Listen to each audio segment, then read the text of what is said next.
Damos la bienvenida a nuestros panelistas, Magíster Eliana Herrera, Doctor Francisco Sierra Caballero, Magíster Amparo Cadavid, Señor Ministro Freddy Ehlers, y quienes hablarán sobre políticas de comunicación en el horizonte del buen vivir.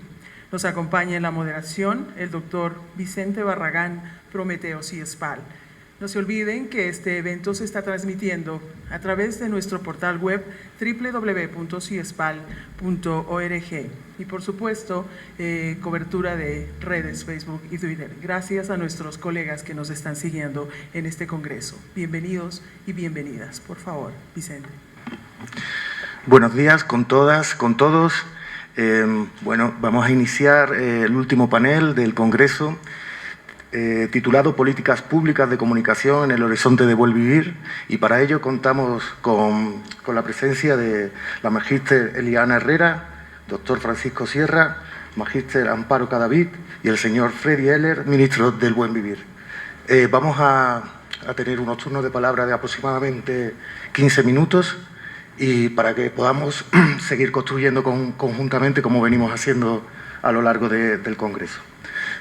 Iniciamos la sesión con la Magíster Eliana Herrera, estudiante del doctorado de Comunicación de Universidad Complutense de Madrid, magíster en Comunicación de la Pontificia Universidad Javeriana, con 17 años de trabajo universitario en docencia e investigación en las líneas de análisis del discurso, estructura mediática, comunicación, desarrollo y cambio social. En el área de extensión y docencia de experiencia está enfocada en teorías de la comunicación, producción de medios, metodología de investigación, argumentación y debate competitivo. Durante más de 10 años, participación en la coordinación, realización y producción de radio y actividades de producción, prensa y escritura e investigación para el guión del largometraje Elena, proyecto ganador de convocatorias del Fondo para el Desarrollo Cinematográfico del Ministerio de Cultura 2005.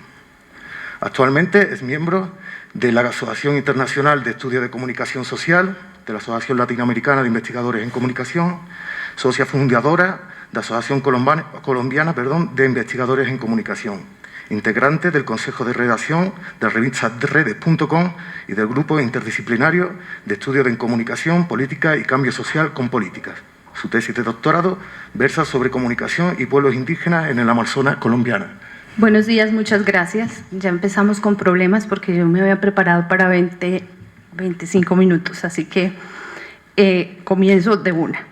En el marco de mi tesis de doctorado, que es sobre cosmogonías y prácticas de comunicación de los pueblos indígenas del Amazonas colombiano, como parte del marco de referencia histórico, he seguido el desarrollo del proceso de la propuesta de política pública de comunicación propia de los pueblos indígenas de Colombia.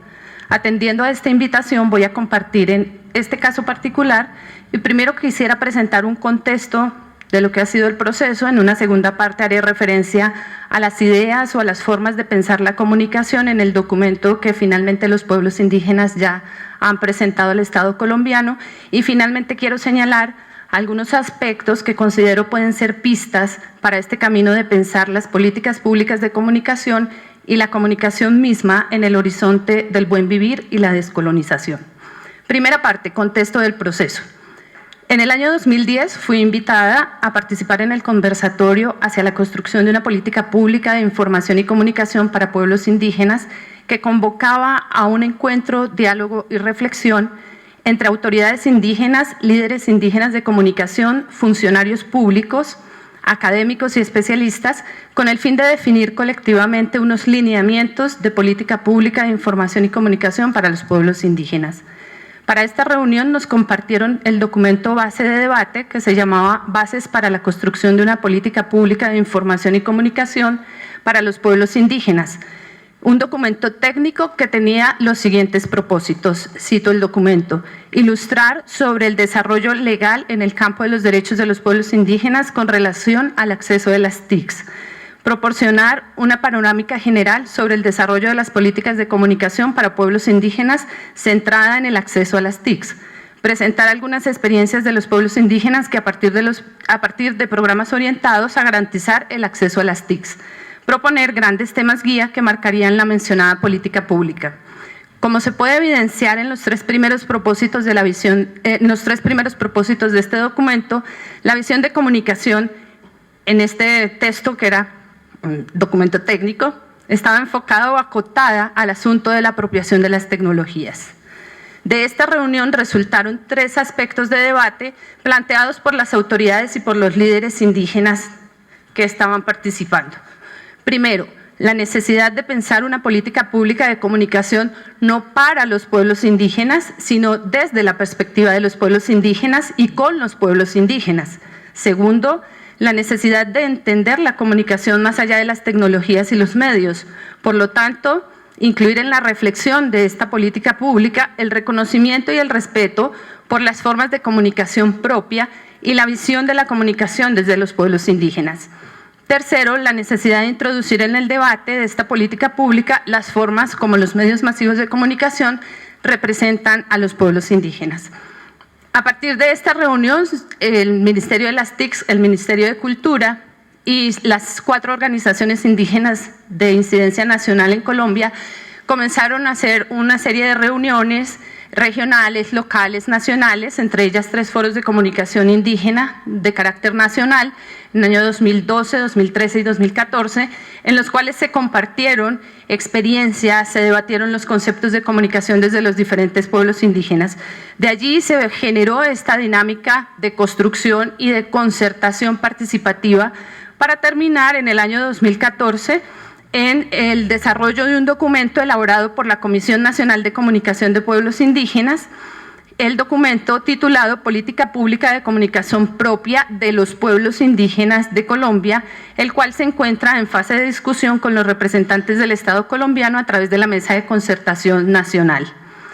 La necesidad de discusión y reflexión sobre la comunicación entre los pueblos indígenas se había fortalecido desde el 2010 con la primera cumbre de comunicación indígena que se realizó en Colombia, en la María Piendamó, en el Cauca, y con encuentros previos en el año 2001 y 2003 para desarrollar procesos de concertación sobre el programa Comunidad que buscaba implementar radios comunitarias e indígenas en los pueblos. Pero además, este diseño de esta política pública y de este documento, que ya es un hecho, no es un proceso suelto, sino que hace parte de la larga historia de lucha, resistencia, pervivencia y reconocimiento de las autonomías de los pueblos indígenas, no solo en Colombia, sino de todo el Abya Yala, generadas a partir de la colonización hace más de 500 años. Voy con la segunda parte, ideas o formas de pensar la comunicación que recoge el documento. El documento construye una definición de comunicación indígena que incluye la idea de la comunicación propia y la comunicación apropiada y propone entender la comunicación, como dijo Eric Torrico, en el sentido antropológico y social en vez de en una idea tecnicista, y logran una desmediatización del concepto desde las siguientes características. Primero, una comunicación de complementariedad entre lo humano y lo no humano, en coherencia con el conjunto de principios propios del animismo, que no separa lo humano de lo no humano y por lo tanto no ve la naturaleza como un objeto desprovisto de espíritu, sino como un territorio habitado por seres que pese a sus formas diferentes tienen interioridades semejantes, es decir, espíritu o alma y subjetividad, como señala Descolá. La propuesta de esta política recoge y reconoce la comunicación con los espíritus y entre todos los seres de la naturaleza, dentro de los cuales está el hombre, desde las formas de comunicación propia. Abro comillas y cito el documento de la propuesta de política pública de los pueblos indígenas. Son manifestaciones naturales, originales y específicas que solo se pueden dar en el contexto territorial, espiritual y cosmogónico de cada pueblo. Se manifiestan en el fortalecimiento y revitalización y establecimiento de principios, lenguas, ritualidades, artes y espacios comunitarios. La comunicación indígena se diferencia de la convencional porque se da entre los seres humanos y todos los seres de la naturaleza y a su vez entre los referentes espirituales del territorio. Es una comunicación que siempre ha estado presente, salvaguardando sus manifestaciones y sus principios de vida basados en la ley de origen o derecho mayor, independientemente de los desarrollos tecnológicos que se apropien. Cierro comillas. Segundo concepto, segunda mirada, una comunicación ligada a la cultura para la defensa del territorio, la autonomía y la resistencia. La comunicación indígena es una garantía para el ejercicio íntegro de los derechos fundamentales de los pueblos indígenas. Está íntimamente ligada a las estructuras de la transmisión y conservación de su cultura y se constituye en su principal soporte. Por eso, las estrategias de comunicación indígena son fundamentales en los procesos de fortalecimiento y revitalización de las lenguas propias, el desarrollo de las garantías de acceso, conservación y preservación de los espacios y los sitios sagrados, y especialmente en la defensa del territorio ancestral que está íntimamente ligada y hace parte de él. Los requerimientos organizativos de los pueblos indígenas aumentan en la medida en que aumentan las presiones externas y las amenazas sobre los territorios ancestrales, con la violencia, el desplazamiento, los proyectos de minería, la criminalización y la judicialización de líderes, el cuestionamiento a sus formas autónomas de gobierno. Por lo tanto, el ejercicio de la comunicación en asambleas, reuniones, mingas, en las malocas y en los ejercicios de espiritualidad donde se piensa y se decide en colectivo, se hace cada vez más necesaria. Tercera característica, una comunicación desde el valor de la palabra para la construcción de lo colectivo y de la vida. La palabra como eje de las prácticas comunicativas de los pueblos ancestrales está relacionada con el poder y la acción.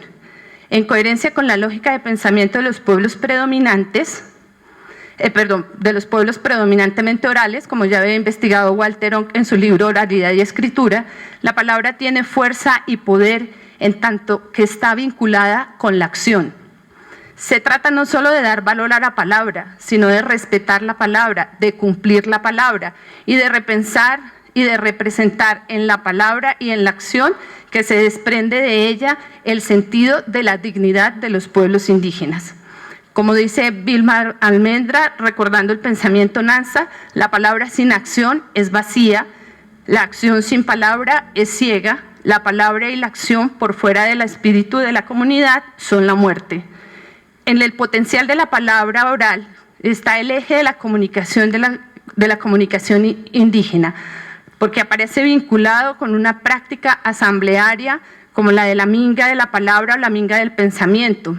La palabra está asociada a la comunicación natural, al trabajo solidario y colectivo desde una dinámica de escucha, intercambio y diálogo. En su propuesta de política pública, los pueblos indígenas de Colombia señalan: se hace necesario distinguir la comunicación no como mercancía, sino referenciarla como un compartir. En tal sentido, la comunicación nos identifica como seres colectivos, porque siempre estamos intercambiando, dialogando, sintiendo, pensando, soñando y expresando en comunidad. Tienen como fundamento una ética y una espiritualidad donde los contenidos, los sentimientos y los valores son esenciales para la vida y la convivencia entre los seres. Dice un taita indígena: la palabra fue entregada para que la gente viviera en comunión, en unión. La comunicación debe regirse por ese precepto ancestral.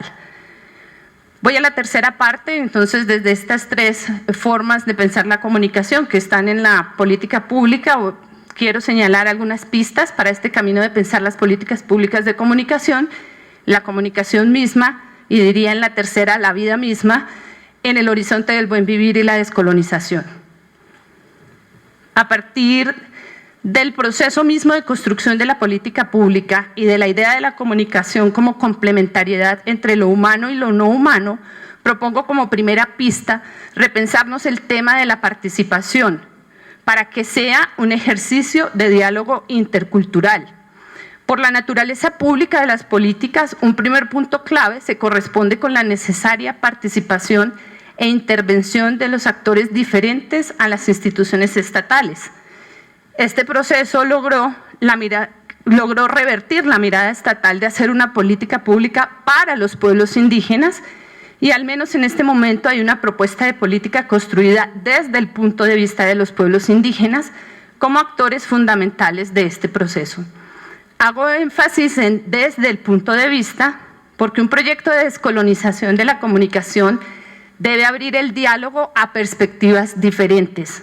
Y esto implica entender, como señalan Viveiro de Castros y Óscar Guardiola, entre otros, en su propuesta de comprensión del perspectivismo amerindio, que hay que tomar en serio la existencia de otras perspectivas, múltiples y pluriversales, diferentes a la heredada en el pensamiento occidental, monocultural y universalista, que se basa en la idea de la linealidad y la dualidad.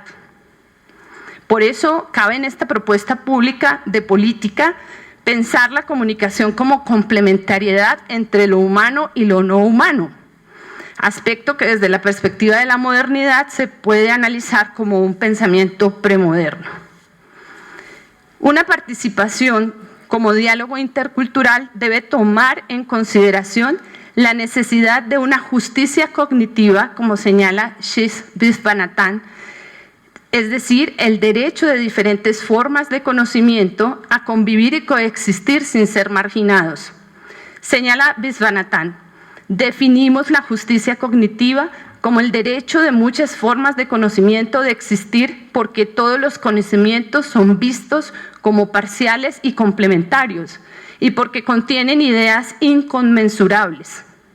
Esto implica tomar en serio el conocimiento del otro, como los conocimientos sobre el cambio climático en los bordados de Teodora y la predicción de las lluvias mediante la observación sistemática de un pajarillo de Francisco en las historias que nos compartía Alfonso en su intervención como ejemplos de prácticas concretas de buen vivir y descolonización. Una participación como diálogo intercultural implica que los conocimientos históricamente subyugados o anulados por la monocultura del saber científico sean reivindicados en una ecología de saberes, como propone Boaventura de Sousa, incluso que tengan un lugar en el mundo académico y universitario. Nosotros en Uniminuto llevamos un año haciendo una experiencia interesante de una cátedra que se llama Oralidades Ancestrales, a la que vienen taitas y sabedores de pueblos indígenas a contar sus experiencias para poder comprender qué es la ley de origen, qué es el derecho mayor, cómo son sus visiones sobre el territorio.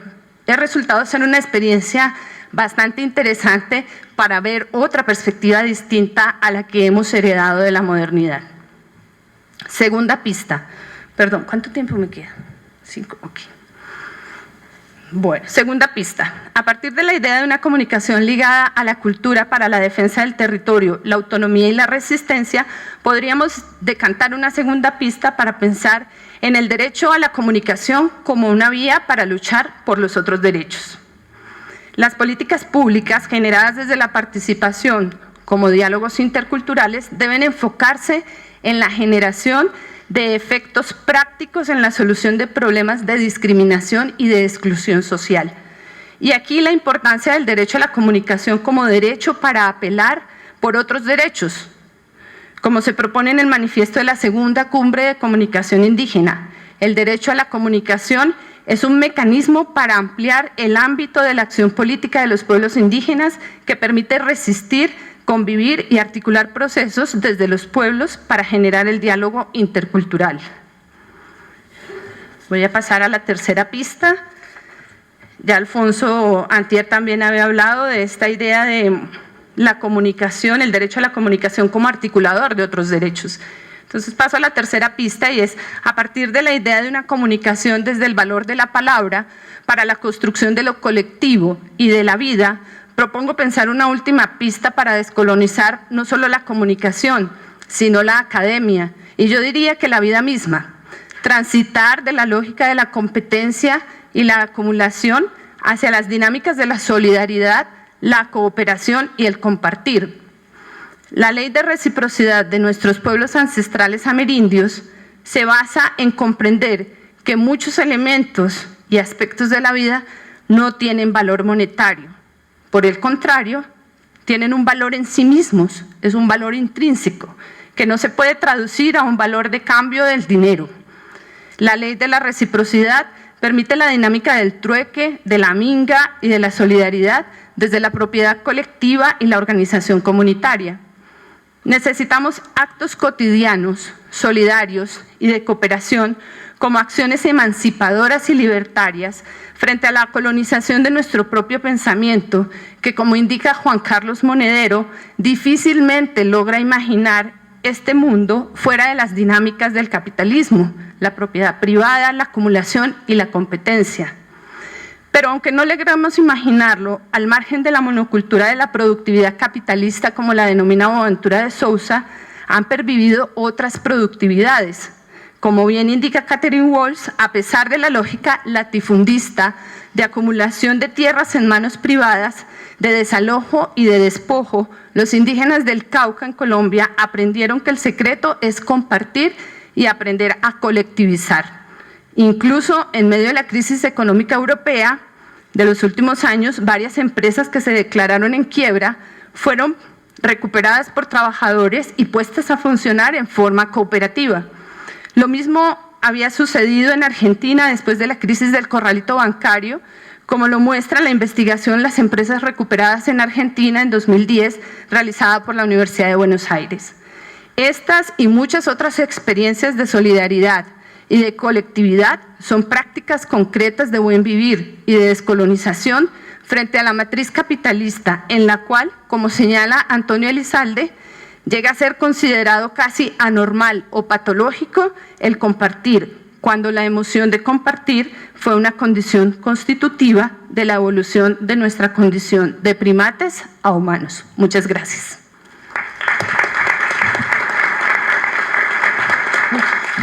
Muchas gracias a Liana Herrera.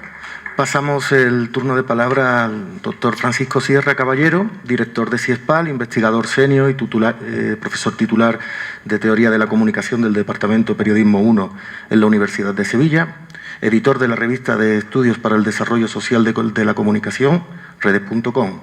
Es director científico de la Unión Latina de Economía Política de la Información, la Comunicación y la Cultura, ULEPIT, y vicepresidente de la Confederación Iberoamericana de Asociaciones Científicas en Comunicación, Confibercom. Es autor de más de 20 libros y 50 artículos científicos en revistas de impacto. Además, es profesor en prestigiosas universidades y centros de investigación de Europa y América Latina. Por favor. Gracias, Vicente. Voy a tratar de, en el poco tiempo que disponemos, apuntar algunas ideas que vienen trabajándose, por un lado, de una reflexión que llevo manteniendo desde hace más de 10 años en torno a la idea de capitalismo cognitivo, y que recientemente, a partir del 2009 y de la lectura del trabajo que mi colega Eric Torrico, Luis Ramiro Beltrán y Karina presentaron en La Habana, suscitó algunas cuestiones. Ideas que voy a compartir forman parte de un trabajo todavía inacabado, por tanto en proceso de reflexión, y agradecería las críticas y consideraciones, y también advertí que forma parte de un debate con colegas aquí en Ecuador del grupo del Foro Latino de Comunicación y Ciudadanía, que hicimos un cruce entre la política pública de comunicación en Ecuador y los principios normativos que deberían regir, de acuerdo al principio o el concepto de buen vivir, esas políticas de comunicación, al menos así descritas en el Plan Nacional para el Buen Vivir, que tiene estipuladas claramente algunas consideraciones a este respecto.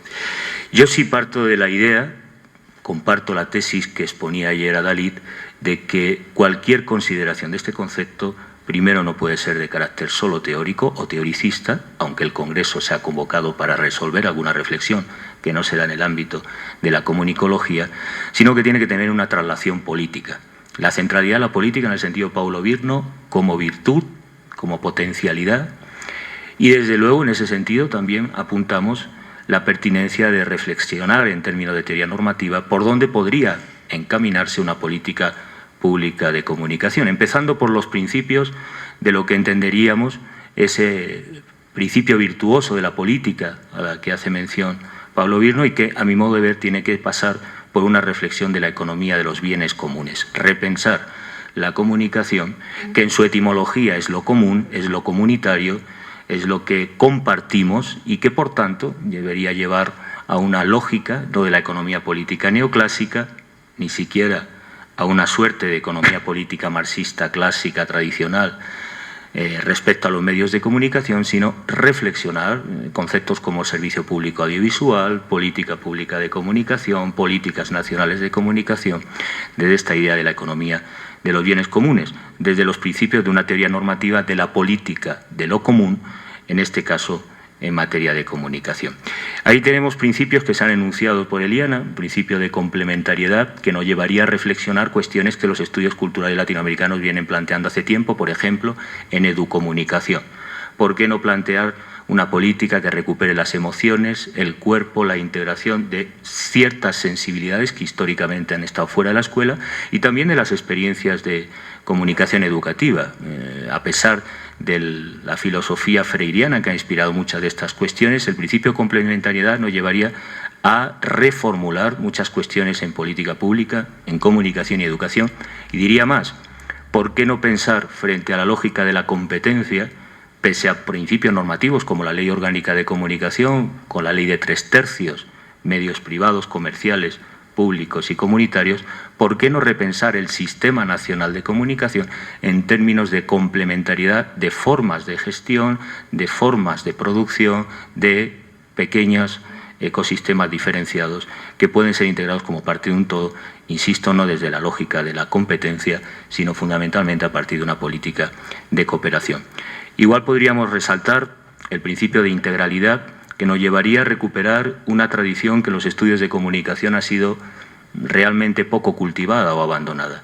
Yo hace aproximadamente 4 o 5 años insistí en un par de papers que deberíamos, quizá en lugar de hablar de comunicación para el desarrollo y de comunicación para el buen vivir, por ejemplo, plantear desde una perspectiva holística la comunicación para el desarrollo en términos de ecologías de comunicación. Y en términos de ecología de la comunicación implica un principio de integridad, un principio de una visión holística de los procesos, de qué papel cumple la comunicación en nuestra vida cotidiana, en las formas de desarrollo y de cómo se articulan en política pública los ecosistemas de comunicación, de información y conocimiento al servicio de las ecologías de vida, o más bien al revés, desde las ecologías de vida. Porque tenemos fenómenos recientes con la revolución digital que indican que la capacidad de procesamiento de información que tiene el ser humano está desbordada por la sobreabundancia en redes, en flujos, y sigue dominando la política pública de comunicación, en Ecuador o en cualquier país, independientemente del gobierno, la idea de que cuantos más medios, cuanto más canales, cuanto más velocidad de información, cuanto más procesamiento, mejor calidad del sistema. Bueno, esa idea que es falsa, no es acorde con el principio de ecologías de vida, con la necesidad de repensar los ecosistemas de comunicación desde las ecologías de vida. Y aquí tenemos un reto de política pública porque nunca en ninguna parte del mundo se ha planteado esta cuestión, que sin duda afecta ya, lo señalan algunos estudios de psicología de la comunicación, a la propia sostenibilidad de la vida humana, a la propia reproducción de los códigos culturales de una nación, de un país, y desde luego es uno de los principales factores también ya visibles en la escuela en términos de reproducción cultural, de socialización educativa. De todos los principios de una política de lo común, yo resaltaría uno que es una de las características de la tradición latinoamericana, el principio de horizontalidad que citaba ayer Adalid, y que tiene que ver con una tradición histórica potente, que es la comunicación popular, la comunicación participativa. Pero sería un error pensar que una política de comunicación pasa simplemente por tener una ley orgánica de comunicación y un 34% del espectro radioeléctrico destinado a los medios comunitarios. La horizontalidad implicaría también que los medios públicos e incluso los medios privados funcionen a través de procesos de control social, de comunicación participativa. ¿Es posible una gobernanza, un sistema público a través de formas de participación? Lo es, totalmente. Sin embargo, tanto en Europa como en América Latina, no hemos avanzado en formas horizontales de gobierno de lo público, de los medios públicos, con esquemas horizontales. Y es posible, a partir de la descentralización territorial, a partir de diferentes consejos de participación ciudadana, a través de fórmulas de organización con los profesionales y con la ciudadanía, para repensar este principio en la articulación de una política pública de comunicación que renueve desde la economía los bienes comunes las políticas al uso del servicio público audiovisual. Replicar el modelo de la BBC no considero que sería muy adecuado a los principios que establece una política del buen vivir, y en ese sentido tenemos que plantearnos retos, como también plantea todo un reto la apelación al principio de diversidad audiovisual. Como saben, este principio que la UNESCO ha impulsado realmente cuestiona mucho de los modelos al uso que hemos tenido en política pública, porque siempre hemos hablado de que un sistema de comunicación debe ser equilibrado, debe responder al interés público, debe dar voz a diferentes minorías, debe tener una diversidad o pluralidad de corrientes de opinión. Pero cuando hablamos de principio, de esta política de lo común, de equilibrio, implicaría mucho más. Implicaría no solo equilibrio de formatos, no solo diversidad interna y externa, no solo diversidad vertical y horizontal, implicaría mucho más. Y repensar el sistema de comunicación en términos ecológicos, que es un sistema equilibrado para la vida.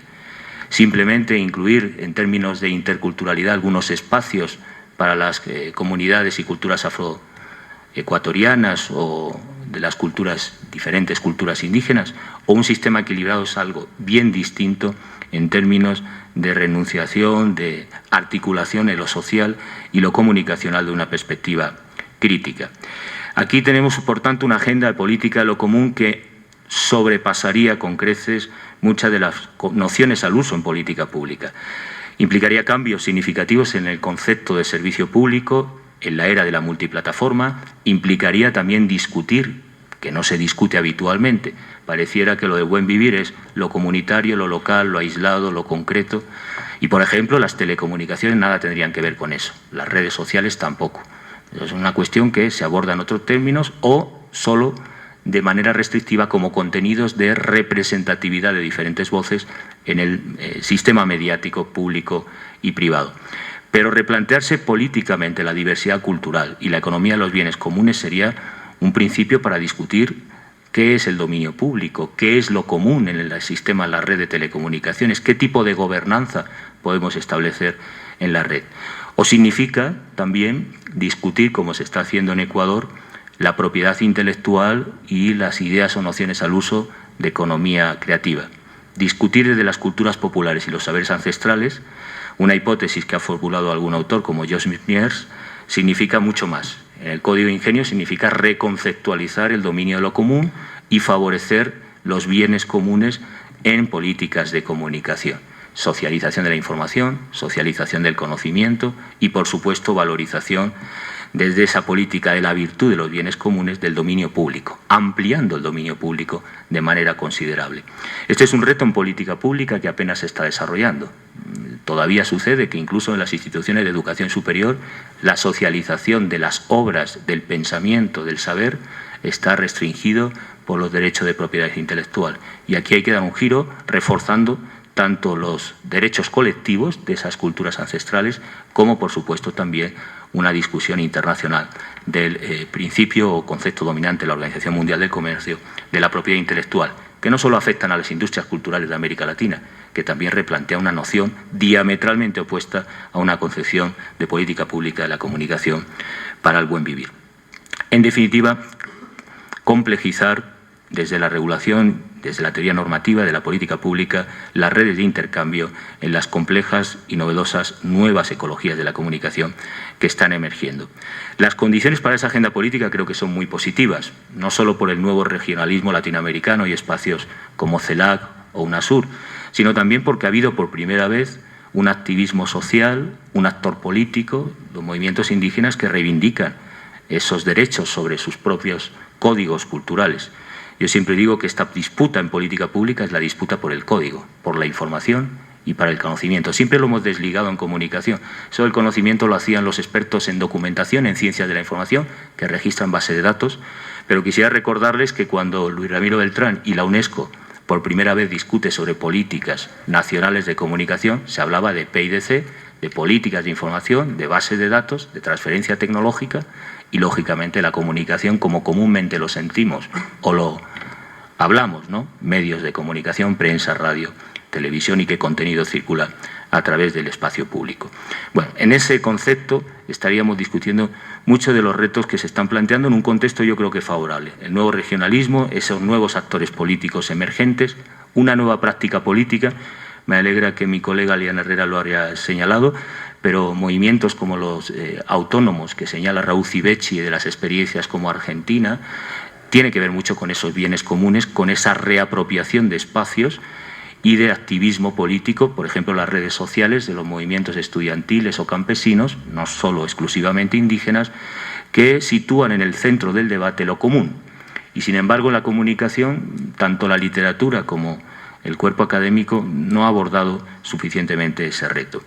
Yo creo que esto, en el fondo, está planteando todo un proceso de transición necesario de ciertas visiones de monopolio del Estado a retomar la importancia de las ecologías de información, de vida y de conocimiento, asumir una nueva economía política de la comunicación y, por tanto, una nueva visión política que ya no se base en el principio de escasez, sino de la abundancia y del comunitarismo, a partir de experiencias como el caso Brasil, de política pública en economía creativa, cómo se van a dar los procesos de democratización cultural, históricamente despóticos o ilustrados, es decir, logocéntricos, verticales, desde el propio Estado hacia las comunidades, y una política pública necesariamente, si asumimos el principio de autonomía, implicaría una descentralización del sistema de comunicación y las políticas públicas, por ejemplo, pasando de fórmulas paternalistas, como criticaba Raymond Williams, a formas de cogestión ciudadana, de autonomía social. Por eso insisto que un concepto que entienda solo la política como reforzamiento del sistema público, es importante que el Estado tenga un papel central, pero esto nos llevaría a plantear justamente esa tensión productiva entre lo comunitarista y lo estatal, que necesariamente siempre va a existir, y que sea productivo es un importante paso en política pública, ¿no? Igual también plantearíamos la necesidad de reforzar fórmulas supranacionales. Claro, si hablamos de la Amazonía, como en la anterior exposición, ¿cómo vamos a hacerlo? ¿Desde el Estado-Nación, o habría que plantear políticas de comunicación que pasen del Estado-Nación a un Estado global o a espacios supranacionales como UNASUR para reconocer fórmulas autónomas de gestión de la comunicación de esa ciudadanía global que va emergiendo en diferentes luchas en el territorio? Es el caso, ¿no?, de diferentes comunidades indígenas, en el caso de la Amazonía, sucede igual con el pueblo mapuche y diferentes países que trascienden el marco del Estado-Nación y que, por tanto, cuestionan una política nacional de comunicación en un sentido clásico. No voy a tener tiempo de entrar en algunas consideraciones sobre el concepto, por ejemplo, que se podría aplicar a los servicios públicos audiovisuales desde los principios que planteaba Boaventura Sousa de los ecología de saberes, temporalidades, reconocimientos, transescalas y productividades. Lo dejaré para el paper que se edite en esas actas, y sí señalar algunos retos de gestión que considero es importante ampliar, o líneas para el debate que son importantes. Si asumimos en política de comunicación esa economía de los bienes comunes, hay elementos que es importante tomar en cuenta. Uno de ellos, la disputa que sí se dio en UNESCO en los 70 y que ahora está un poco desligado de los debates en políticas de comunicación, sobre el papel de la ciencia y la tecnología. Citaba el caso del Código de Ingenios en Ecuador, y la disputa de las políticas tecnológicas, de las TICs, en el caso de política de comunicación. Sin ese frente, considero que lo otro sería hablar solo de contenido, de representación, y que puede caer en una suerte de multiculturalismo, como ha sucedido en Estados Unidos y otros países. Hay que plantear la discusión sobre el papel central que vertebra todo lo relativo a las TICs en materia de política pública.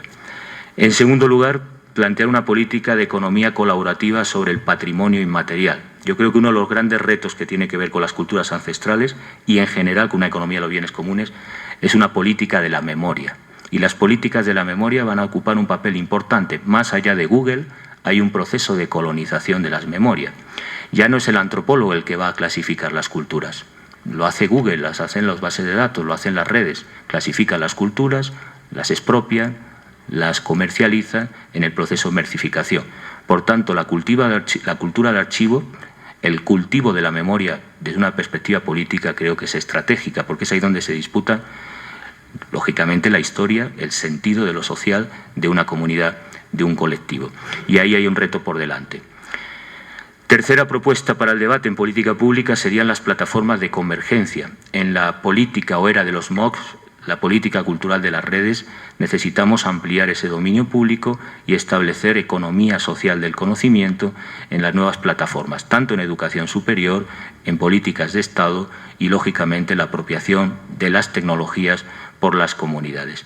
En otras palabras, tenemos condiciones hoy en la era de Internet de poder desarrollar una economía de los bienes comunes en comunicación, una economía social de la comunicación compartida, ampliando el dominio público, como sucedería, por ejemplo, en algunas experiencias que ha habido en las universidades frente al copyright dominante. En este elemento señalaría un aspecto que también es un déficit de los debates. Hablábamos antes con el ministro sobre los indicadores, ¿no? ¿Cómo establecer, si es que es pertinente, medir el buen vivir, la felicidad, la cultura? Bien, En comunicación nunca discutimos los indicadores. Los de la UNESCO son muy recientes para hablar de libertad, equilibrio, ecosistemas de comunicación. No ha habido un desarrollo en política pública y no ha habido un desarrollo en términos de teoría normativa. Y creo que hay que hacer economía política a los indicadores.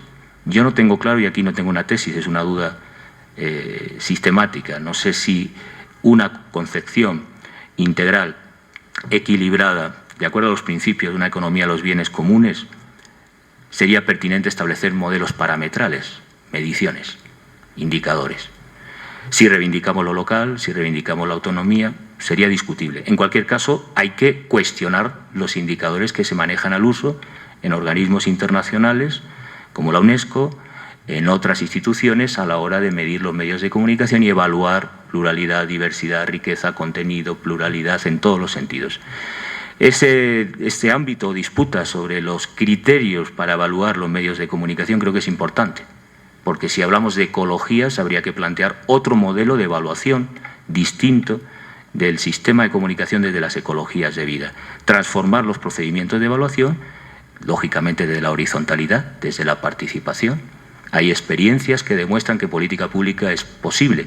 Léase el caso de Brasil, los consejos que tienen en salud, menos en comunicación, en todas las áreas, en cultura, en salud, comunicación.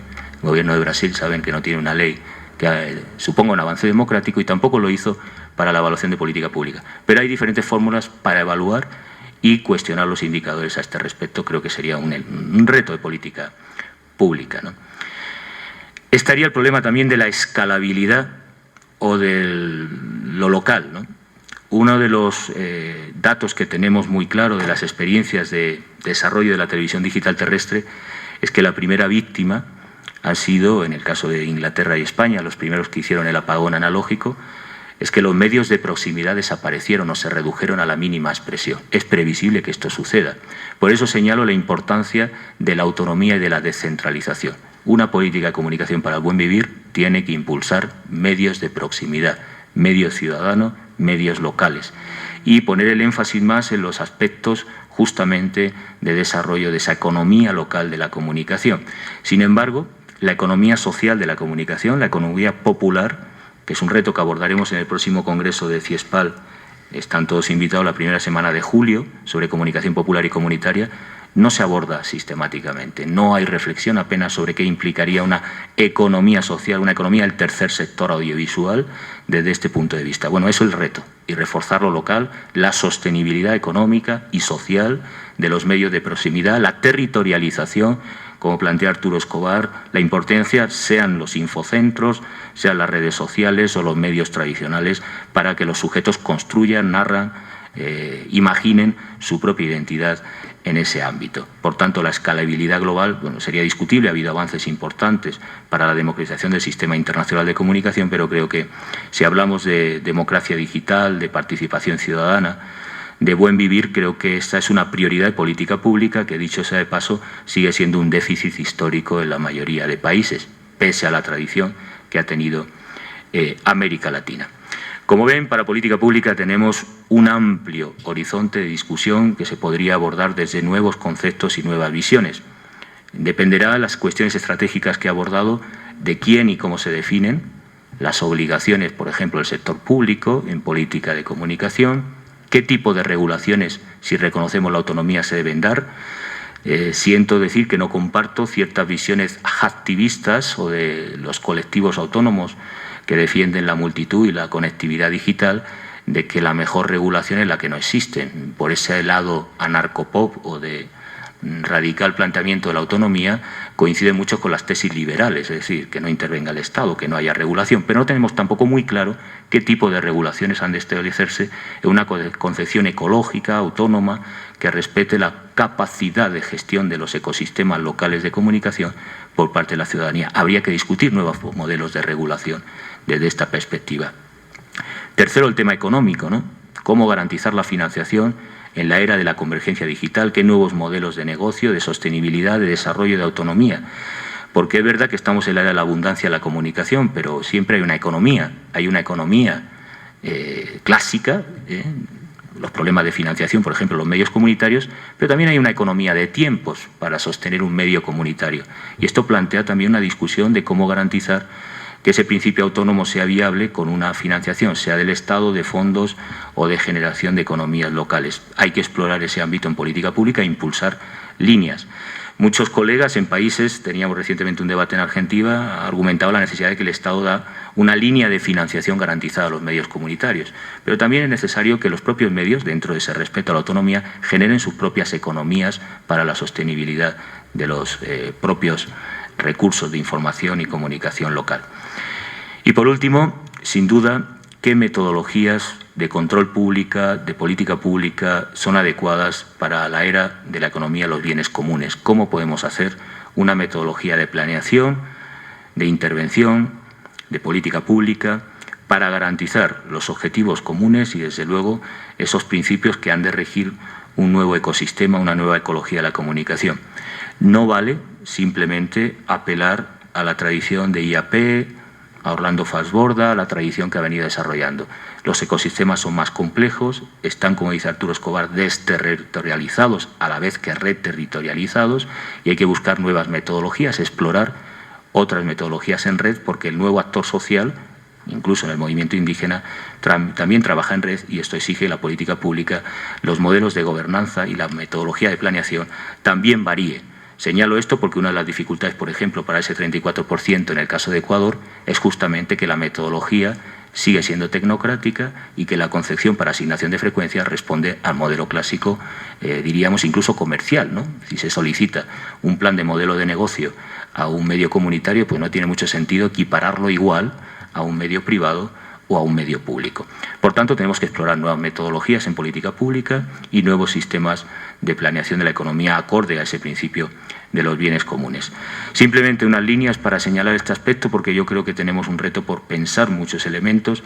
Desde los años 80 coincido con el profesor Denis McQuaid que la teoría normativa ha sido abandonada, y en estos momentos, en el contexto que vivimos, creo que es una situación bastante propicia para la creatividad en términos de teoría normativa y para experimentar otras políticas de comunicación acordes a estos principios, si de verdad vamos a asumir los principios normativos de la economía de los bienes comunes del concepto de buen vivir. Muchas gracias.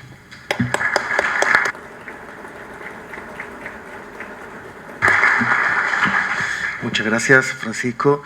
Vamos a pasar el turno de palabra a Amparo Cadavid, historiadora con especialización en radio educativa y en planeación del desarrollo, maestra en comunicación para el desarrollo, experiencia como profesora investigadora universitaria y como comunicadora gestora y consultora de comunicación para el desarrollo, el cambio social y la paz y la formación de ciudadanía, en proyectos de desarrollo regional, nacional e internacional, en varias partes del país y de América Latina.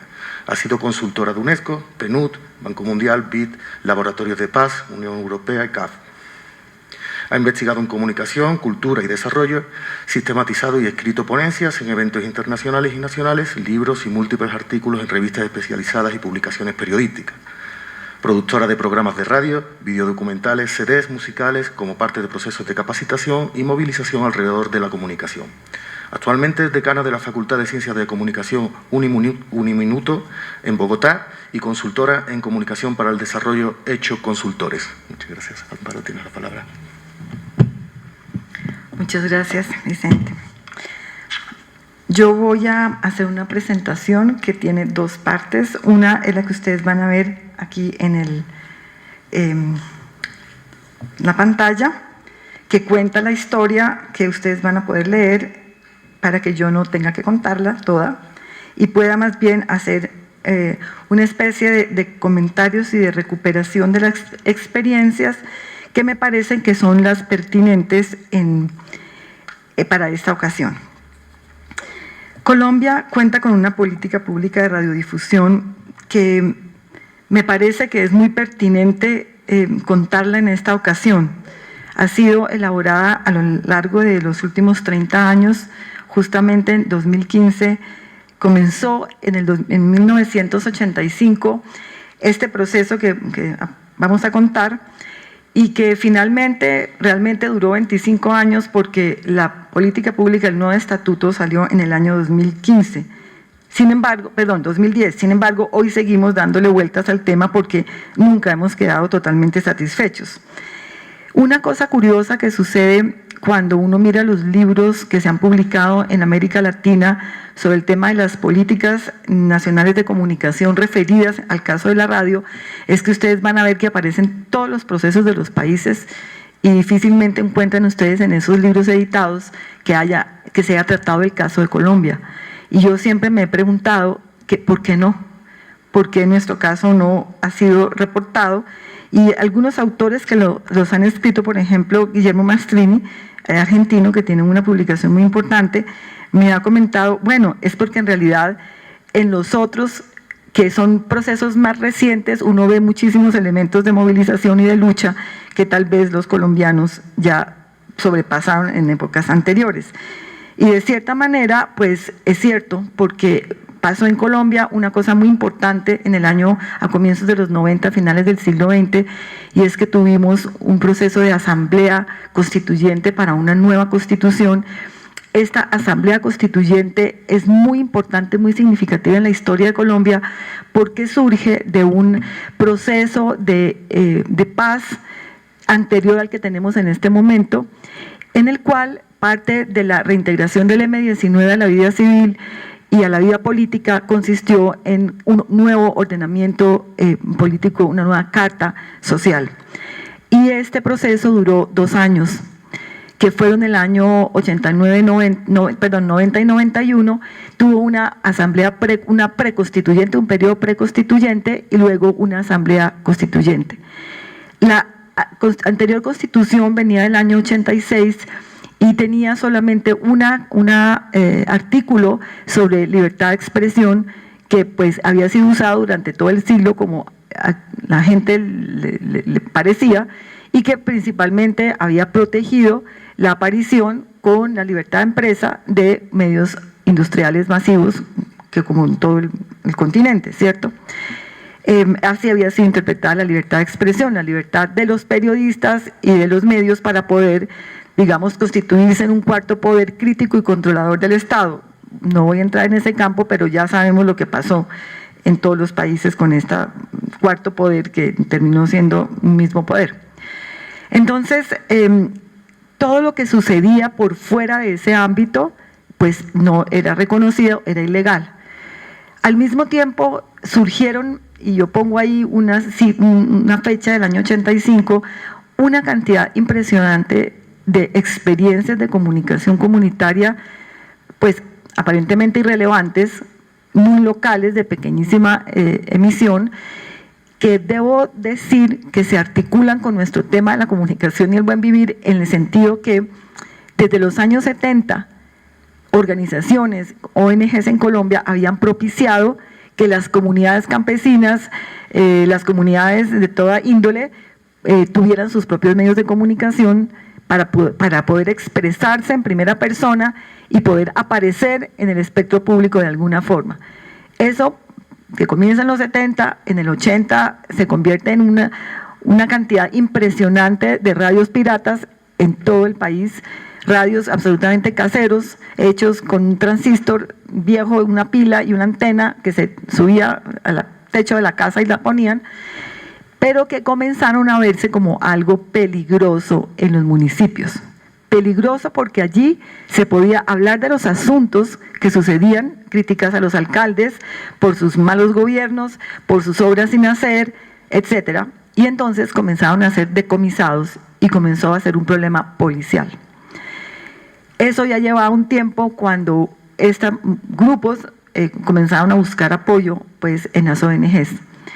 Esto sucedió más o menos en el año 89, cuando hubo una gran reunión, como aparece en el texto, y allí hubo un acuerdo muy importante que contó con varios sectores. El proceso de organización y movilización nos llevó casi todo el año 89, para que pudiéramos concretar un lenguaje común y un parecer común. No sabíamos que iba a haber preconstituyente en ese momento, lo hicimos para hacer una movilización muy fuerte, una movilización social comunicativa, pero se nos apareció la Virgen, como decimos, y también al mismo tiempo había un proceso político de integración del M-19 a la vida civil, y entonces se declaró la Asamblea Constituyente con una preconstituyente en la cual nos articulamos. Fue muy interesante porque unos grupos sociales, como éramos en ese momento todos, yo estaba trabajando en una ONG muy importante en Colombia, que era el CINEP, pues nos dimos la oportunidad de, digamos, involucrar en esta movilización por primera vez no solamente a las comunidades, sino al Estado. Entonces buscamos ayuda en el Ministerio de Comunicaciones, que en esa época solamente revertía temas tecnológicos y de propiedad y de licencias de concesión de ondas. No tenía ninguna perspectiva de comunicación social, sin embargo había gente adentro. Aquí es interesante señalar la importancia de las personas específicas adentro de las instituciones, porque son ellas las que cambian, ¿cierto? Las instituciones son un abstracto que existen con la gente que está adentro. Y aquí funcionó perfecto. Entonces teníamos instituciones del Estado, la cooperación internacional fue clave. El convenio Andrés Bello nos apoyó totalmente, y la UNICEF, bastante interesante, porque la UNICEF en esa época tenía una estrategia de comunicación para el desarrollo de mucha predominancia en Colombia. Esto nos llevó a llegar a contratar abogados, por ejemplo, y a adoctrinarlos para que pudiéramos entrar en la constituyente y luego, digamos, una cosa chéverísima, como decimos en Colombia. La persona que defendió nuestra propuesta en la constituyente fue el Partido Conservador.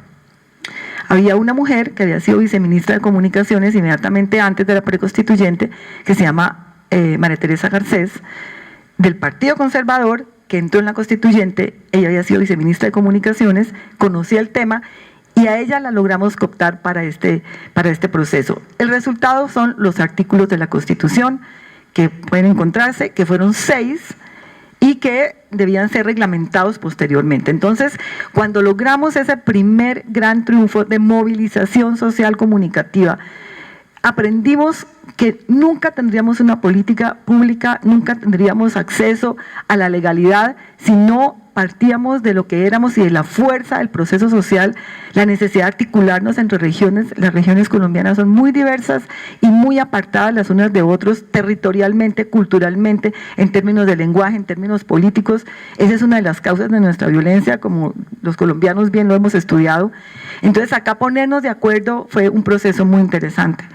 Luego de esto, pues, digamos, voy a llegar a la historia porque está en la pared, contando cómo fue el primer gran triunfo que nos permitió relajarnos durante un tiempo. Estoy hablando del año 91. Sin embargo, bueno, los procesos que ocurrieron después siempre nos establecieron la necesidad de que el movimiento no muriera, no se agotara allí, no durmiera sobre sus laureles. Porque claro, tuvimos unos artículos y luego unas reglamentaciones completamente insuficientes, recortadoras, pequeñas, que hoy siguen siendo así, o sea, no estamos satisfechos ni contentos.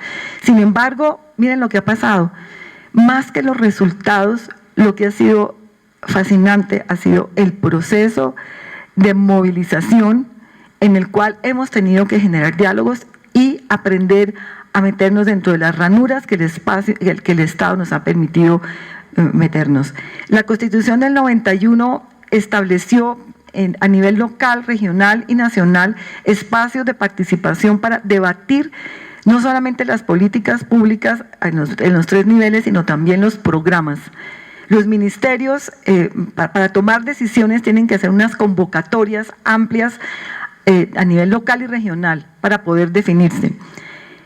La política que hoy tenemos, hay una perversión.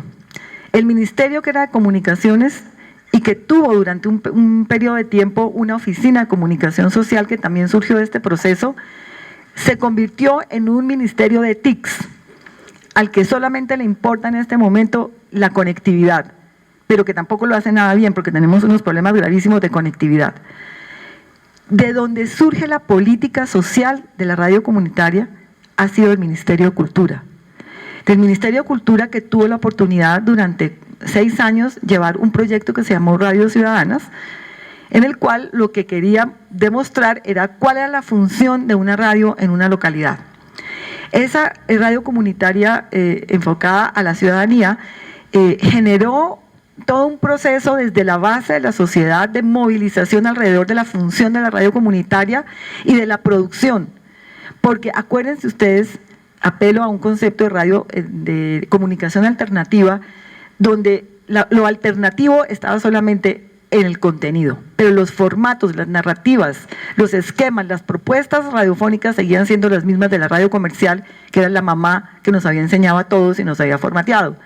Entonces, el inmenso valor de las radios, del proyecto de Radios Ciudadanas en Colombia, consistió en que llevó a la gente, la obligó a que pensara no solamente los nuevos contenidos, radio de contenido propio, sino nuevos formatos y nuevas narrativas, que apelaban entonces no solamente al muy importante factor político de la radio, sino también al factor cultural, en este caso involucrando toda la producción musical, cultural, las historias, hasta las recetas de cocina contadas de otra manera. Eso obligaba a las personas de la radio ciudadana a meterse con la variedad y la multiplicidad de personajes, de entidades, de agentes sociales de su localidad, e indagar en ella. Entonces además creó todo un método de investigación periodístico que llegaba a ser un método de investigación casi antropológico.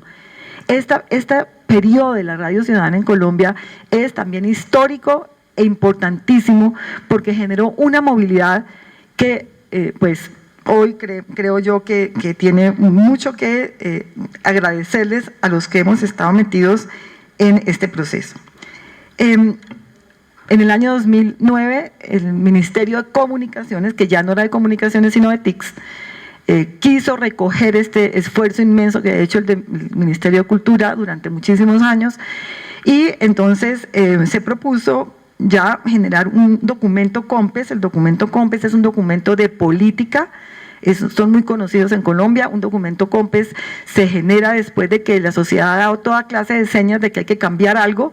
Se produce participativamente, entre comillas, pero se llama a la sociedad, a las entidades, a los líderes, a que lo construyan, y así fue lo que sucedió con nuestro documento COMPES, y posteriormente a un documento COMPES siempre se generan una legislación, una reglamentación acorde.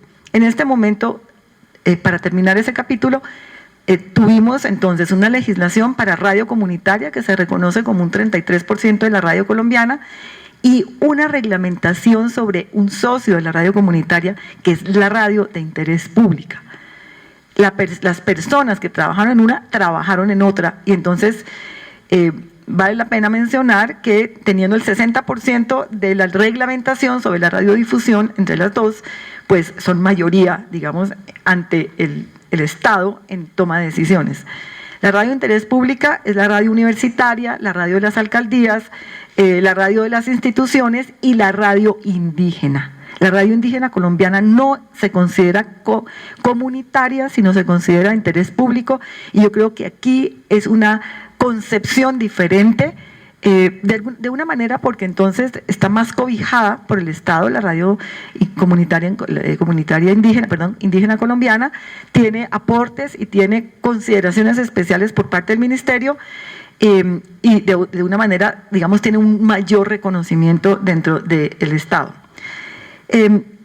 Yo quisiera, para finalizar, entonces, un poco argumentar algo que fue provocado en mí por la presentación ayer de Adalid Contreras.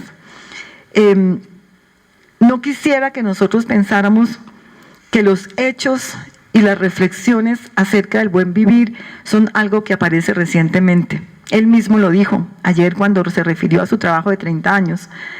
Pero quisiera entonces aportar en ese sentido lo siguiente. Yo creo que el buen vivir es una mirada con otros ojos y con otro corazón. Es una mirada a nosotros mismos y a lo que hemos logrado hasta el momento, vista desde una visión mucho más de conjunto en el proceso de América Latina. Sí existe, y yo me pongo muy feliz cuando lo veo escrito, algo que llamamos el pensamiento latinoamericano en comunicación. Pero creo que no es uno solo.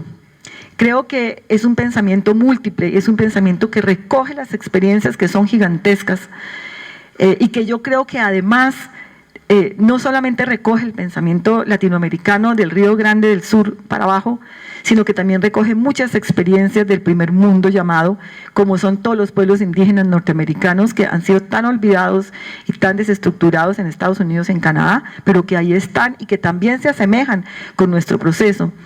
Nosotros tuvimos un debate reciente muy interesante en Colombia acerca de los planteamientos de Arturo Escobar sobre el tercer mundo, y pensamos que el tercer mundo como eso ya no existe, porque en todos los países del mundo existen primer mundo y tercer mundo. Sí, dentro de los Estados Unidos, dentro de Europa, hoy estamos viendo estos fenómenos tremendos que nos obligan a cambiar estos parámetros. Entonces, a partir de eso, yo creo que mirarnos, salirnos de esas estructuras del pensamiento, ¿cierto? La deconstrucción que le he escuchado a mi maestro Paco, que está al lado mío, acerca de construir, la refiero y la aplico siempre a que tenemos que deconstruir también una cantidad de prejuicios acerca del ordenamiento del mundo, y lo que nos corresponde es abrirnos a nuevas formas. El buen vivir es una oportunidad maravillosa, y creo y propongo que esta experiencia que acabo de contar, que desafortunadamente no está lo suficientemente registrada y documentada en Colombia como se lo merece, ha estado documentada por pedacitos, como muchas otras que hay en América Latina y en el mundo, deben ser consideradas, deben ser miradas, deben ser analizadas para generar esa memoria y esas historias en la cual no tenemos futuro, y también para sentar desde allí esos sueños que todos necesitamos y sabemos que sin ellos no vamos a ninguna parte, es una utopía. Entonces, recuperando un poco lo que ha planteado Adalit, y en aras de que ya no tengo menos de 5 minutos, simplemente quiero dejarlo para que ustedes lo miren en la pantalla, estas reflexiones, que es retomar algunas de las cosas dichas para mirar como categorías, tanto de tipo teórico y conceptual como también metodológico. Yo creo que la metodología no tenemos que inventárnosla. La metodología la hemos llevado haciendo durante varios decenas de años. ¿Cómo hacemos para adquirir esta seguridad, para adquirir esta legitimidad? Yo creo que la academia aquí tiene que jugar un papel importante. Y por eso estoy tan feliz y quiero dar las gracias a CIESPAL y a su equipo, liderado por Francisco Sierra, de darnos esta oportunidad. Porque lo digo como decana de una facultad que tiene una carrera enfocada completamente a la comunicación que llamamos desarrollo y cambio social hoy, ¿cierto? Pero que está en esta ruta, la dicha que me da tener la oportunidad en América Latina de encontrarnos para hablar de esto desde también las universidades. Muchas gracias.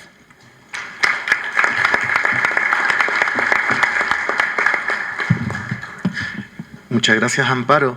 Vamos a pasar el turno de palabra a Freddy Ehlers, actual ministro del Buen Vivir de Ecuador, periodista comprometido con las causas sociales y la protección a la naturaleza. En 1995 recibió el premio Global 500 de las Naciones Unidas por la defensa del medio ambiente. Fue candidato a la presidencia del Ecuador por el movimiento Nuevo País. En 2004 fue elegido parlamentario andino y ocupó la vicepresidencia de esa organización. En 2007 y 2010 fue electo secretario general de la Comunidad Andina. Entre 2010 y 2013 fue ministro de Turismo y desde junio de 2013 lidera la Secretaría de Buen Vivir, una organización de la Presidencia de la República del Ecuador cuya misión es promover el Suma Causai, concepto quichua que engloba desarrollo de la conciencia de cada individuo, armonía entre los seres humanos y de estos con la naturaleza. El ministro Ehlers representa al Gobierno de Ecuador en numerosos eventos internacionales, siempre promoviendo un cambio en el ser humano para alcanzar una vida sustentable. Muchas gracias, señor ministro. Quería comenzar, si ustedes me acompañan, en un par de minutitos de silencio, que es lo que hacemos ahora aquí en el Ecuador, estamos comenzando a hacer en todos los colegios. Esta pequeña práctica a mí me parece muy importante. Primero quiero saludarle y agradecerle a Eliana, a Francisco, Amparo y a Vicente. Y al comienzo yo decía, ¿por qué CIESPAL construyó esta sala como un teatro romano y no como una maloca? ¿Por qué nos sentamos así y nos ponemos micrófonos? Si hay una forma de comunicación fantástica, sin necesidad de los parlantes.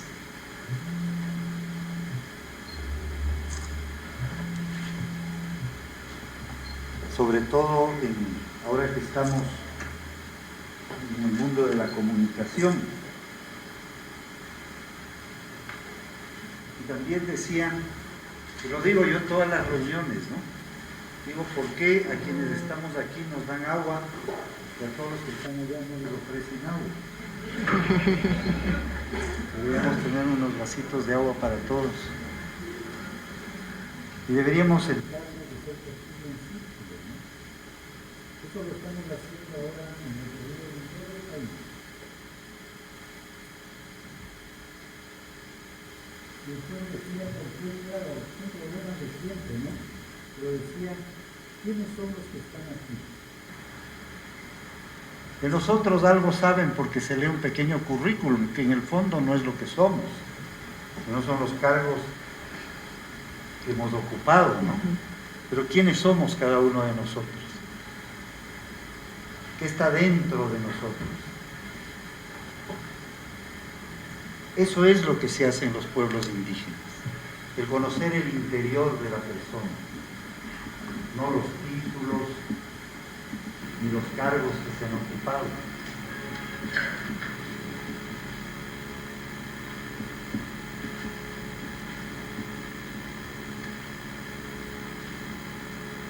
Yo decía, ¿no? Y recordaba y lo cuento y decía, ¿cómo hablaría Bolívar a la gente? Dicen un día que José Martí habló a 400 personas. No había parlantes, no había micrófonos. ¿Cómo se comunicaban los seres humanos?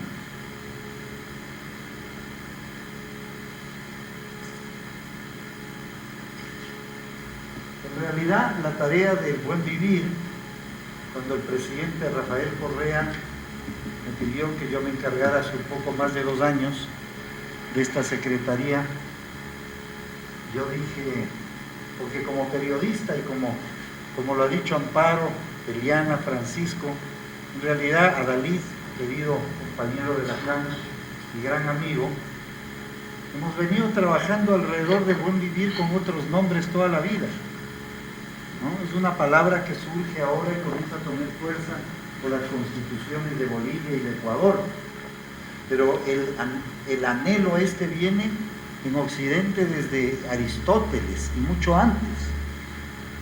Y desde los pueblos indígenas no es una acepción quechua o aymara, sino desde el comienzo de los tiempos.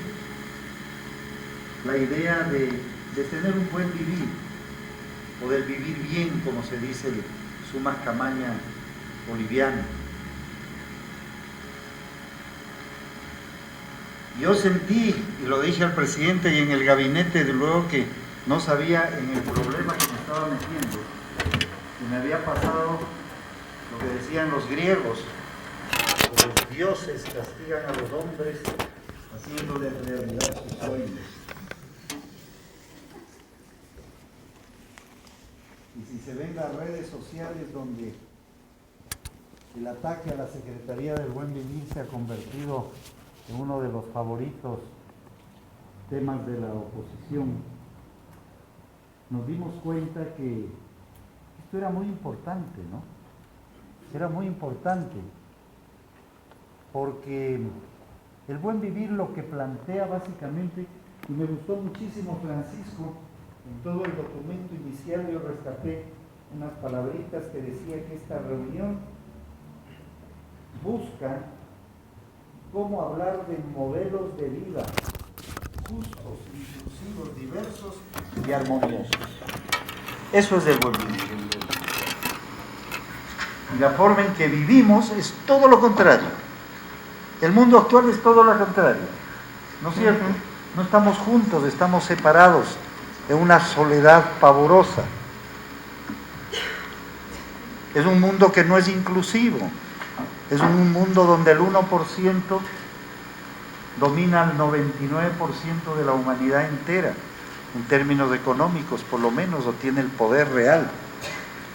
Es un mundo que no acepta la diversidad, un mundo que quiere homogeneizar a todas las culturas y sociedades, y un mundo que evidentemente no es armonioso. Yo quería, tenemos la partecita de, en el corto tiempo, tenemos lo de lo de Europa. Fue muy interesante. Recientemente hicimos un recorrido en Europa por varios países, Italia, Francia, España, Suiza, y encontramos una acogida impresionante que yo no me imaginé a la idea del buen vivir, porque decían que Europa está encerrada en un callejón sin salida. Eso es lo que estamos viendo.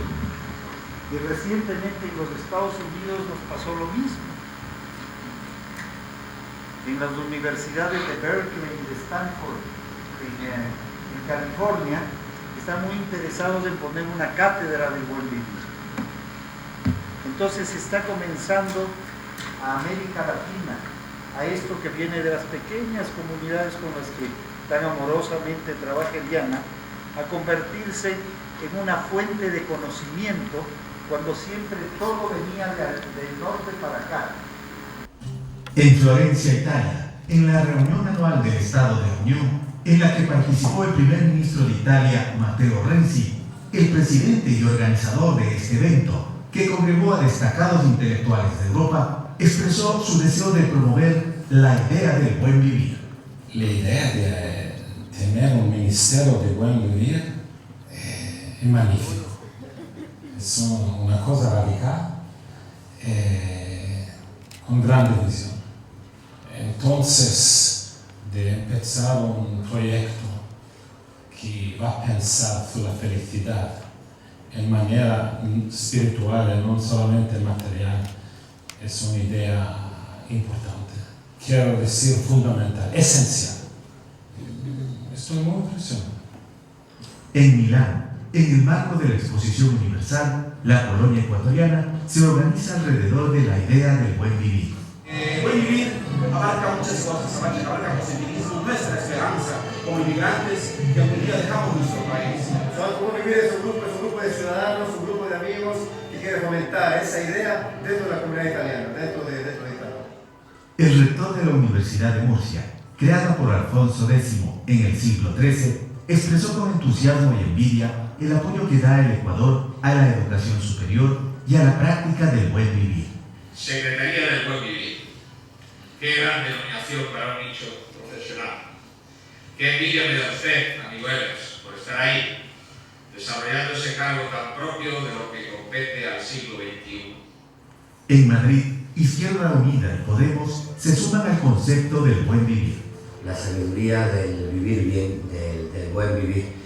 Esto significa que hay que reivindicar valores humanos por encima del mercantilismo, y esto significa que frente a la economía del abuso, de la competencia, podemos reivindicar la economía del amor, la economía de la comunidad, y por eso yo soy partidario del buen vivir.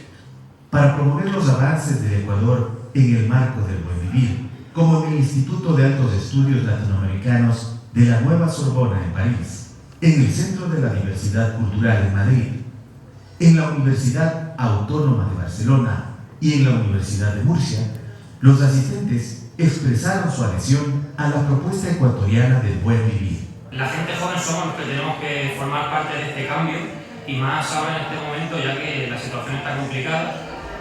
Y la verdad venía sin ningún tipo de expectativa y salgo, reforzado 100% con todo el mensaje que ha transmitido, las ideas que nos ha aportado, y estoy muy contento. La conferencia muy bien, o sea, yo creo que esto es pionero y es lo mejor que se puede ocurrir a un gobierno, porque como ha dicho él, de nada importa que haya mucho bienestar en la sociedad si la gente no sabe cómo aprovecharlo bien, y el sistema económico de ahora no te enseña eso.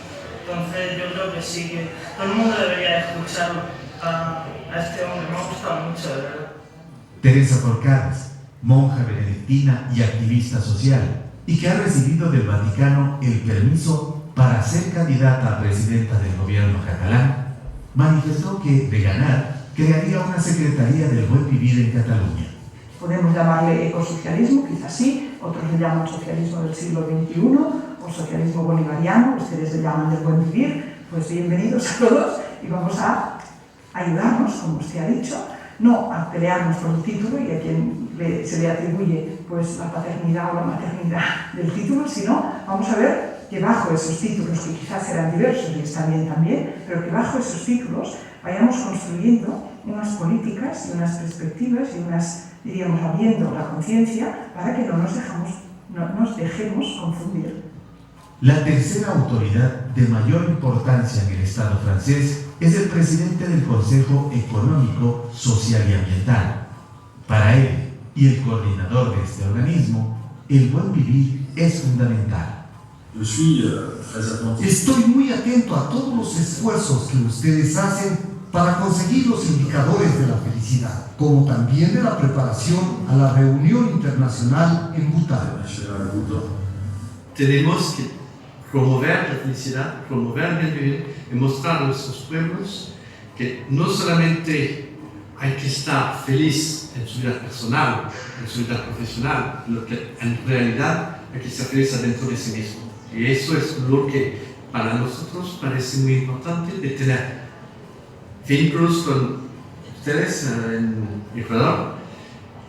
No tenemos en Francia un secretario de Estado del buen vivir, pero creo que es una idea que podemos importar a Ecuador. En un encuentro con uno de los más destacados pensadores del mundo, el filósofo francés Edgar Morin habló extensamente sobre la importancia del buen vivir, que será, según él, la idea básica de la nueva civilización. Y quiso enviar un mensaje al presidente Rafael Correa. Presidente, estoy muy feliz de encontrar a mi amigo Freddy Elers, de saber que su ministerio tiene la posición llave, es la filosofía del gobierno, de la política de su país, es decir, el buen vivir. El buen vivir es la idea fundamental de su acción política, que para nosotros europeos es una cosa muy importante. Yo, aquí en Francia, después de la experiencia de Ecuador, yo hablo mucho del buen vivir. Es importante hacer la preparación de una federación, de una confederación internacional del buen vivir, con elementos europeos en otros países de América Latina, porque ya en Bolivia, Bután. Gracias, presidente. Bueno, esta experiencia para nosotros fue muy importante. ¿Por qué? Porque, resumiendo al último, Edgar Morin, que ha sido una de las fuentes del pensamiento latinoamericano, ¿no es cierto?, con toda su teoría de la complejidad, de la incertidumbre, ver que él asuma las banderas del buen vivir como una propuesta universal y proponga crear una confederación del buen vivir, una red del buen vivir. Decían que para el streaming era necesaria la grabación, esto.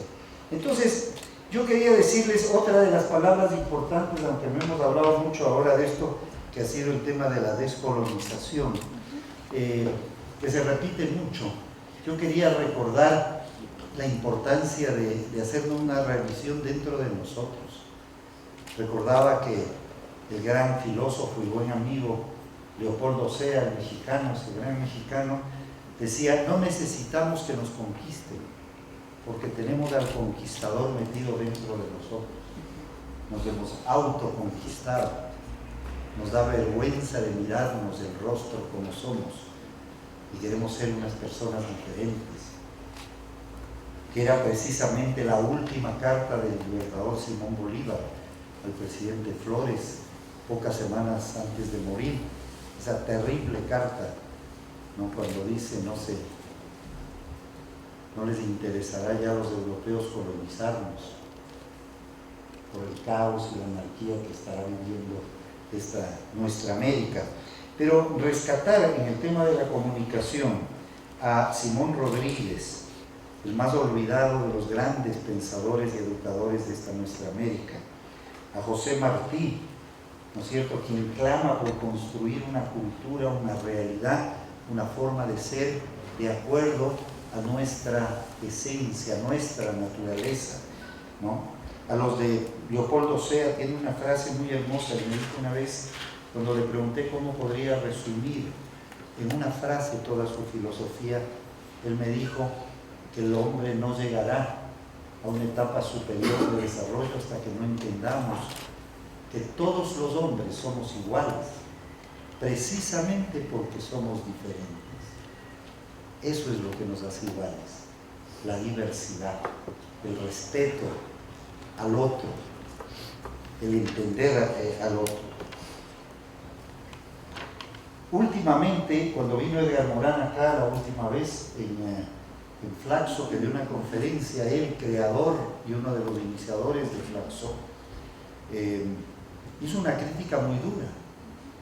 Él dijo que se habían equivocado, porque habían departamentalizado la vida, y que los sociólogos veían a la vida desde un punto sociológico y no entendían lo demás. Que los antropólogos lo vivían antropológicamente, los comunicadores a través de la comunicación. O sea, habíamos dividido al mundo en 1000 pedazos, habíamos perdido lo holístico, ¿no es cierto? Lo que todavía se guarda en las comunidades de nuestra primera historia y que hay que rescatar. Y proponía crear la única materia fundamental e importante, dice Morán ahora, que es la de aprender qué es ser humano, qué significa ser humanos. Porque la tarea, el hecho de pensar y solo pensar es muy peligroso, porque abandonamos, tenemos un programa de televisión, acuerdo para el buen vivir, y sacamos de Ken Robinson una traducción simpática en la que decía: el problema de la academia, de las universidades, es que las personas solo manejan ahora la cabeza y se han olvidado del resto del cuerpo, y que el cuerpo solo lo usan para llevarle a la cabeza de una reunión a otra. Es un vehículo el resto del cuerpo. Entonces, ese hecho de unir el corazón con el cerebro es fundamental. Eso es el pensamiento mayor. En las grandes universidades ahora está relacionado con esto, que antes un poco como que se despreciaba, ¿no? Yo decía algunas palabras que casi no las mencionamos, como la compasión, como la ternura, como la serenidad, como en vez de hablar tanto de tener, como decía Eric Fromm, preocuparnos del ser, de quiénes somos, el perdón, la humildad, el dar más que recibir, el tema de la gratitud, de la integridad, de la bondad y sobre todo del amor, es la esencia, creo yo, del buen vivir. Entonces le decía Francisco que nos encantaría tenerles en la Secretaría del Buen Vivir para hacer conversatorios sobre esto, porque este es un maravilloso hecho que comenzó con el comienzo de los tiempos. Y lo hermoso del buen vivir es que no es una ideología creada por nadie y que dice: Señor, esto hay que hacer así, vivir así, hacer esto, y en economía, en esto, en este otro. No, es una tarea por construirlo de manera conjunta todos nosotros. Así es que en la Secretaría hemos identificado, hay un librito que vamos a sacar, les mandaremos apenas incluso capaz lo vamos a hacer con CISPAL, sería muy interesante, que son los orígenes, el desarrollo y los desafíos del buen vivir. Estará pronto también en la página web. Una cosa pequeña muy interesante, o sea, desde la perspectiva comunitaria, indígena, de los pueblos de la primera historia de nuestra América, ¿no es cierto?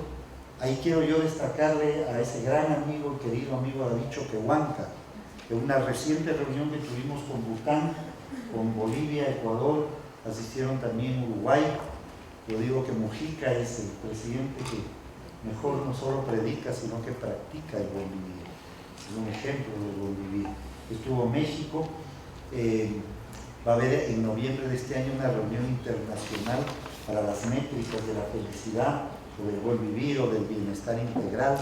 Como dice nuestra querida monja catalana, no importa el nombre, es la intención, puede tener muchos nombres. Esto no tiene dueño, ni tiene nadie que diga esto es de por aquí o de por acá. Es algo que la humanidad entera tendrá que ir construyendo. Entonces nosotros hemos identificado, con esto termino, 3 grandes problemas en la humanidad de los miles que tenemos. Uno es el problema de la naturaleza. Y creo que el mayor y mejor documento que tenemos para esto es el buen Papa Francisco. El alabado sea es un documento fantástico que hemos estudiado mucho y que resume, creo yo, el pensamiento del buen vivir en relación a la destrucción de la casa común. Ese es el problema mayor, el de la Pachamama, el de la relación de nosotros con el resto de seres. El segundo problema es el de la población. Es un problema dificilísimo y como no es políticamente correcto, nadie lo topa.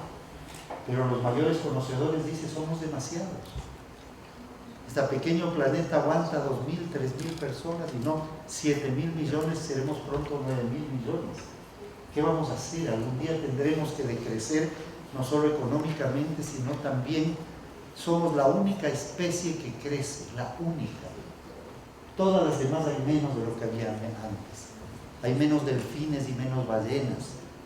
Hay menos tigres y menos elefantes. Hay menos árboles de roble y de cualquier otra especie. Hay menos ríos transparentes. Pero hay más personas. Somos una plaga que hemos venido a destruir la humanidad con el tipo de vida que tenemos, ¿no? Es un tema que hay que tratarlo profundamente. Y finalmente la pobreza y el consumismo. El gran problema de América Latina, y lo dice Mujica, es que nos hemos preocupado solo de trabajar para eliminar la pobreza, pero resulta que los pobres terminaban de ser pobres y se convertían en voraces consumistas por el sistema de ventas y de publicidad y de marketing que existe. Entonces ya no querían sino tener más para consumir más, que es el problema enorme. Por lo tanto, la Secretaría del Buen Vivir, lo que estamos proponiendo a las diversas comunidades internacionales, que esperamos seguirlo haciendo, es tres cosas. Uno, redefinir lo que significa progreso, porque el problema comienza con las Naciones Unidas hace 70 años, cuando comienza a hablarse de progreso. Tenemos que progresar, pero ¿qué significa progresar? Número dos, redefinir lo que significa desarrollo. Se creó apenas con las Naciones Unidas la palabra desarrollo, y ahí nos pusieron ya esa marca con hierro candente, como se dicen los condenados de la tierra, y se crearon los países desarrollados y los subdesarrollados. Pero los desarrollados no eran los que más amaban, los más solidarios, los que comían mejor y más sano, eran los que tenían más dinero. Esa era la idea del desarrollo. Y todos caímos en la trampa del Producto Interno Bruto, ¿no es cierto? Y por lo tanto surgió la idea del bienestar, el estado del bienestar que se habla en España, ¿no es cierto? Y en toda Europa, que es más o menos el equivalente al American Way of Life, el sueño americano. Y como lo ha dicho el presidente Rafael Correa, el problema, todos decimos hay que salir de la pobreza, hay que fortalecer la clase media. ¿Pero qué clase media? La clase media europea y norteamericana necesitamos de 3 a 5 planetas y tenemos uno. Entonces es una mentira el promover la clase media con el modelo de la clase media norteamericana. Por eso esa tarea tan bien planteada en el documento, Francisco, de comenzar a hablar, bueno, pero ¿cómo queremos vivir cada uno de nosotros? Porque es muy bonito, ¿no es cierto?, el hablar teóricamente de esto, pero todos practicar el modelo de vida depredador y que está destruyendo la vida y nos está destruyendo a nosotros como seres humanos. En las mesas que continúan, hay varios de los compañeros de la Secretaría del Buen Vivir que nos interesaría mucho, y hay grupos pequeños, poder continuar con este debate. Y yo quiero nada más decirles que esperamos que todos ustedes formen parte de la red del Buen Vivir que está en creación, una red para comunicarnos y tratar precisamente estos temas con la mayor amplitud posible. Y el presidente ya lo ha aprobado, estamos en una tarea de construir en Galápagos el centro de pensamiento, yo le digo un anti-Davos, ¿no es cierto?, porque Davos existe para que el sistema se fortalezca, y esta idea es que sea un centro dedicado a la ciencia y tecnología, dedicado a la cultura, dedicado a la espiritualidad, dedicado al ambiente, en el cual vayan los pensadores una cosa pequeña, ¿no? Un espacio, una cosa como Cispal, ¿no es cierto?, en tamaño, digamos, no es para que vayan miles de personas por la fragilidad de Galápagos, pero también Galápagos es un lugar que por sus características atrae a que los grandes pensadores nos den un pequeño espacio para hablar de todos estos temas. Estamos ya en la construcción de eso como las ideas por venir, y es una tarea de vivir juntos y de ser felices, ¿no? De ser felices de este instante, al mediodía, en la cena de la noche, y el día de mañana, el fin de semana. De eso se trata. Es algo muy simple, muy complejo, no es fácil, pero esa es la tarea. Así que les agradezco infinitamente por habernos invitado.